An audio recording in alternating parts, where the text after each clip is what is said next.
के नेतृत्व पे आप क्या कहना चाहेंगे? इंडिया गठबंधन को लेकर के गठबंधन के नेतृत्व पे सवाल खड़ा किया। अभी कोई बड़ा सवाल नहीं पूछना है। ये हमारा इंडिया का अंदर का मामला है, ये हम लोग सुलझाते रहेंगे। क्या चीज?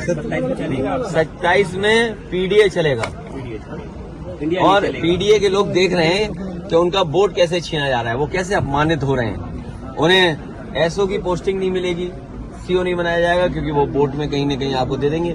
कौन सिपाही पोस्ट होगा? क्या पीडीए परिवार के लोग नहीं देख रहे हैं कि भाई जब पोस्टिंग होगी तो उनके नाम देखे जाएंगे, उनका नाम काट दिया जाएगा।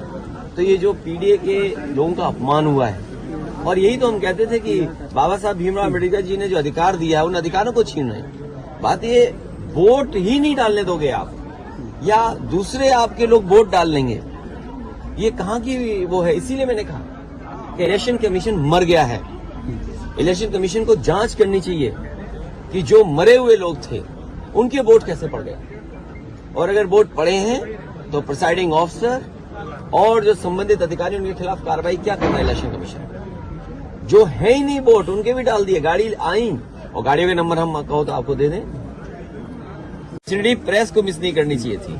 लेकिन अखिलेश जी, अगर बात की जाए तो जिस तरीके से अमानवीय व्यवहार भारतीय नागरिकों के साथ अमेरिका ने किया, उसको लेकर के कल आप लोगों ने संसद में प्रोटेस्ट भी किया। क्या जिस तरीके से आप लोग आवाज उठा रहे हैं ये आगे भी देखने को मिलेगा सदन के अंदर? भारतीय जनता पार्टी की कुछ चीजों की तो पोल खुल गई, और पोल इसलिए खुल गई कि हमने और आपने वो डंका बजते हुए देखा था जी।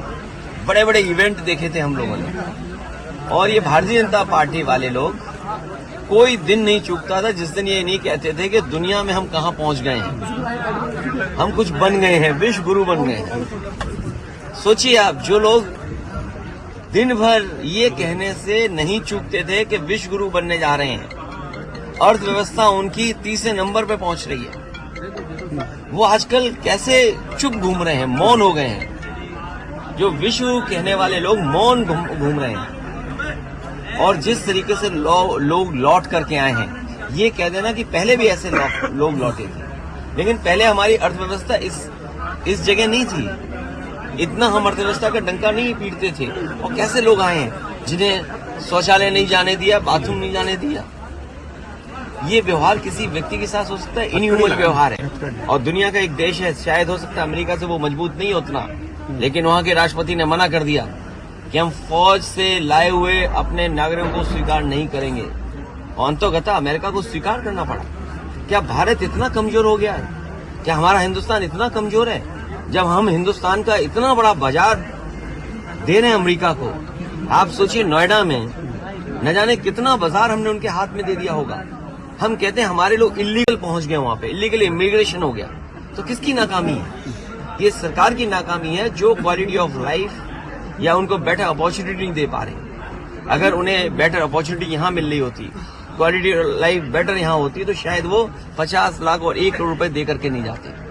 पंजाब के तो चलो 50 लाख रुपए की सुनने में आ रहा है दे करके गए हैं, लेकिन गुजरात वाले तो 1 करोड़ रुपए दे के गए हैं। कम से कम सरकार को जो पैसा दे करके गए हैं, उनके सरकार को पैसे वापस कराने चाहिए। और जिस उम्मीद के साथ वो लोग गए थे, घर परिवार के लोग, वही नहीं, भारत के और भी लोग हैं जो अपनी क्वालिटी ऑफ लाइफ बेटर जीना चाहते हैं, जॉब्स चाहते हैं, नौकरियां चाहते हैं, अपने परिवार की सिक्योरिटी चाहते हैं, अपने परिवार की प्रॉस्पेरिटी चाहते हैं। उनको सरकार मौका दे। अगर मौका नहीं देती है तो ये जो अर्थव्यवस्था में आप दिखा रहे हो ना कि हम किस ऊंचाई पे पहुंच रहे हैं, आप कुछ लोगों को ऊंचाई पे पहुंचा रहे हो, आम लोगों को उस ऊंचाई तक नहीं ले जा रहे। अखिलेश जी, बताइए कि जिस तरीके से कल नतीजे आ रहे हैं, कल मिल्कीपुर के उपचुनाव का नतीजा आ रहा है, उसको लेकर के आपने लगातार चुनाव आयोग पर निशाना साधा, सवाल खड़े किए। आखिरकार संवैधानिक संस्था पर इस तरीके के सवाल क्यों? कई बार एग्जिट पोल के जो अनुमान होते हैं वो ठीक नहीं निकलते हैं। जो एग्जिट पोल अपने सर्वे के माध्यम से जानकारी देता है वो कई मायने में सही नहीं निकलते। अब क्योंकि कल रिजल्ट आना ही है, तो जो मतदान हुआ है उसकी पूरी सच्चाई आपको कल मिल जाएगी। किसकी सरकार बनेगी, किसकी सरकार जाएगी, ये तो दिल्ली की बात हो गई। मिल्कीपुर चुनाव में, और मिल्कीपुर चुनाव शुरू होने से पहले अगर आपको याद होगा तो मैं चाहता था कि आप सब लोग वहां आए और देखें कि वोट कैसे डाला जाता है और वोट कैसे पड़ता है। भारत का लोकतंत्र और खासकर बीजेपी की सरकार में किस तरीके से लोकतंत्र और मजबूत हो रहा है, कितना मजबूत दिखाई देता, वो आप लोग आए नहीं। आपने एक बहुत बड़ी अपॉर्चुनिटी मिस कर दी। शायद ये सदी में एक बार देखने को मिली होती आपको।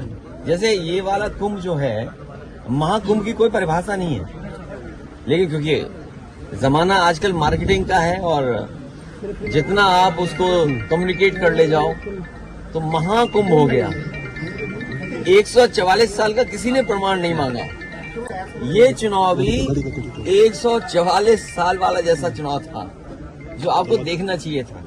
सोचिए आप, बगल के जिले जो हैं वहां से भारतीय जनता पार्टी ने अपने कार्यकर्ता बुलवाए।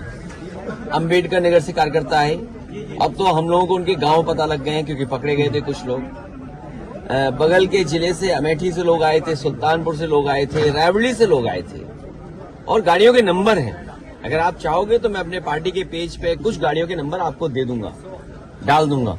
प्रिसाइडिंग ऑफिसरों की आपको वो रिकॉर्डिंग मिल गई होगी जहां पर प्रिसाइडिंग ऑफिसरों से पूछा कि भाई टारगेट पूरा है कि नहीं है और किस टारगेट में आप हैं, आपको 30 वोट डलवाना है फर्जी या 50 वोट डलवाना है या उससे ऊपर। वो भी रिकॉर्डिंग आपको हम लोगों ने जानकारी दे दी। बीएलओ कौन पोस्ट होंगे, बीएलओ कौन पोस्ट होंगे, किस थाने में कौन पोस्ट होगा, सीओ कहां पोस्ट होगा, एसएसपी कौन क्या देखेंगे, ये सब वेल प्लान्ड इलेक्शन हुआ ये वाला। ये आपने 144 साल वाला जिस तरीके से कुंभ था, उस तरह दुनिया का सबसे अच्छा